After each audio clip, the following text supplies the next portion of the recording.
Purloined Shadows by Wogan Jarth. Chapter 1. The candle was lit, and the thief was standing there, blinking, caught.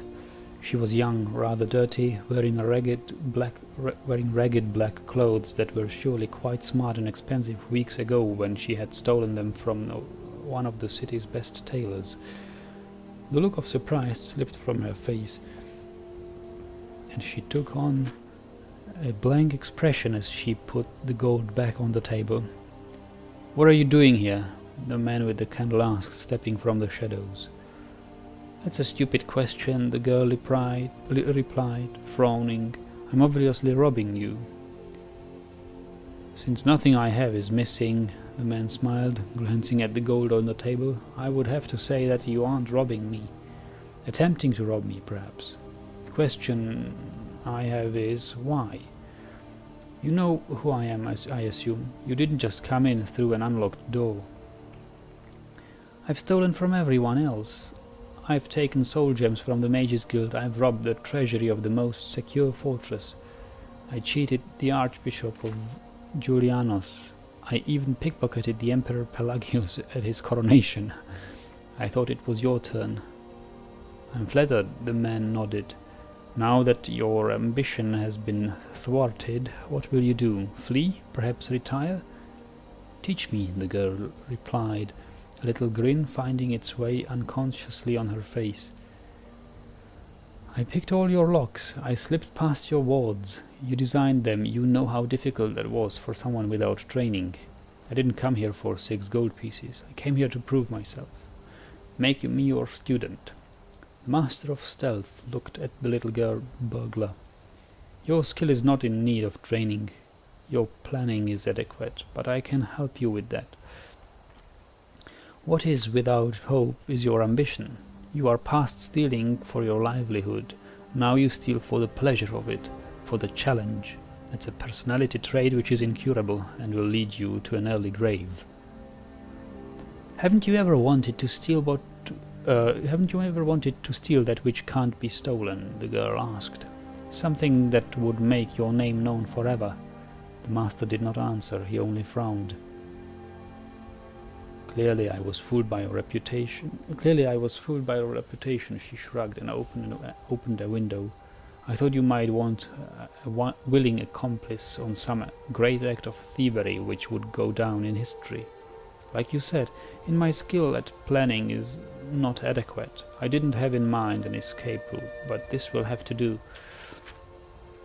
The burglar slipped down the sheer wall, dashed across a shadowy courtyard, and within a few minutes was back at her room in the rundown tavern. The master was waiting for her there in the dark. "I didn't see you go past me," she gasped. "You turned on the street when you heard the old call," he replied. "The most important tool in thieves' repertoire is distraction, either planned or improvised. I suppose your lessons have begun." "And what is the final test?" The girl smiled. When he told her, she could only stare. She had, it seemed, not misunderstood his reputation for daring. Not at all. Chapter 2. For the week leading up to the 8th of Hearthfire, the skies above Rindale were dark and alive as clouds of crowns blotted out the sun. Their guttural squawks and groans deafened all.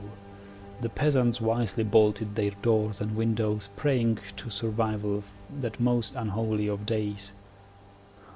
On the night of the summoning, the birds fell silent, their black unblinking eyes following the witch's march to the glen. There were no moons to light in the way, only the leader's single torch in the gloom. Their white robes appeared as indistinct shaped, like the faintest of ghosts. A single tall tree stood in the middle of the clearing, every branch thick with crows, watching the procession without moving. The lead witch placed the torch at the base of the tree, and her 17 followers formed a circle and began their slow, strange, wailing chant. As they sang, the glow of the torch began to change. It did not diminish at all, but its color became more and more grey, so it seemed a pulsating wave of ash had fallen on the witches. Then it grew darker still, so that for a moment, though the fire yet burned, it was darkest night in the forest. The penumbra continued until the torch was burning with a color without a name, emptiness beyond mere blackness. It cast a glow, but it was an unnatural scintillation falling on the witches. Their robes of white became black. The Dunmer among them had eyes of green, and ivory white flesh. The Nords appeared black as coal. The crows watching overhead were as pure white as the witches' cloaks. The Daedra Princess Nocturnal stepped out of the pit of Uncolour. She stood in the center of the circle, the tree of pallid crows She stood in the center of the circle, the tree of pallid crows her throne, aloof as the witches continued their chanting, dropping their robes to prostrate themselves naked before their great mistress. Wrapping her night cloak around her, she smiled at their song. It spoke of her mystery, veiled beauty, of eternal shadows and divine future when the sun burns no more. Nocturnal let her cloak slide from her shoulders and was naked. Her witches did not raise their head from the ground, but continued their hymn of darkness. "Now," said the girl to herself. She had been up in the tree all day, dressed in a ridiculous suit of mock crows. It was uncomfortable, but when the witches had arrived, she forgot all her aches and concentrated on being perfectly still like the other crows in the tree. It had taken considerable planning and study between her and the Master of Stealth to find the glen and to learn what to expect in the summoning of Nocturnal. Gently, silently, the burglar eased herself down the branches of the tree, coming closer and closer to the Daedra Princess. She let herself break her concentration for just a moment and wondered where the master was. He had been confident in the plan. He said that when Nocturnal dropped her cloak, there would be a distraction, and it could be quickly taken in that instant, provided the girl was in position at the precise right moment. The girl climbed along the lowest of the branches, carefully pushing aside the crows that were, as the master said, transfixed by the princess in her naked beauty. The girl was now close enough if she only reached out her arm to touch Nocturnal's back. The song was rising to a crescendo, and the girl knew that the ceremony would soon be over. Nocturnal would clothe herself before the witches ended the chant, and the chance to take the cloak would be over. The girl gripped the tree branch tightly as her mind raced. Could it be that the master was not here at all? Was this conceivably the entire test? Was it only to show that it could be done, not to do it? The girl was furious. She had done everything perfectly, but the so-called Master of Stealth had proven himself a coward. Perhaps he had taught her a little in the months that it took to plan this, but what was it worth? Only one thing made her smile.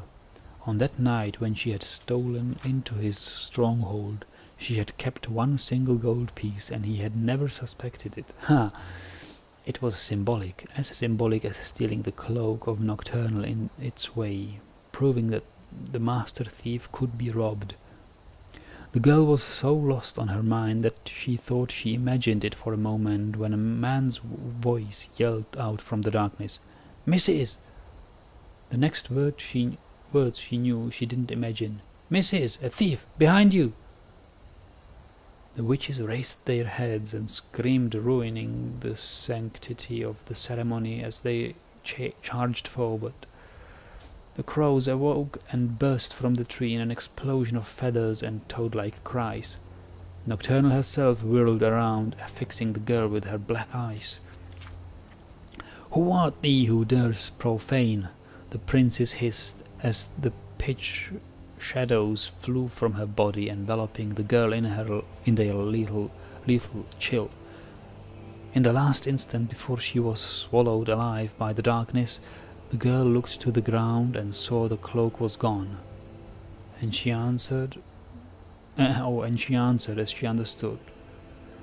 "Oh, who am I? I'm the distraction."